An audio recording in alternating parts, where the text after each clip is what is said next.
సాయిబాబా యొక్క ఖచ్చితంగా ఉండాలని చెప్పి అందరికీ సహాయం చేయాలని చెప్పి అలాగే మనం చెప్పినటువంటి అందరికీ కూడా తెలుసు.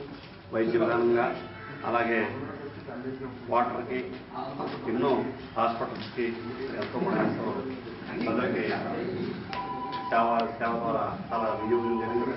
నేను సుమారు 200 మా క్లాస్లో ఒక జట్టు మనిషి కూతురికి హార్ట్ ప్రోగ్రామ్ ఉన్నదంటే నేను కూడా దగ్గర నుండి తీసుకెళ్ళి చెక్ చేయించి వేయడం జరిగింది. మళ్ళీ డబ్బులు లేవంటే మనం డబ్బు ఇచ్చి పంపించి రమ్మని చెప్పడం జరిగింది. తర్వాత కొన్నాళ్ళకే పాప ఆయుష్ మరి ఎంతవరకు ఉన్నంతవరకు మరి మనం చెప్పలేం కదా, ఆ ఆయుష్ ప్రకారం అమ్మాయి కూడా తర్వాత చాలా చేసింది. తర్వాత మళ్ళీ నేను ఒకసారి కూడా చెప్పడం జరిగింది. బాబాని దర్శనం చేసుకుని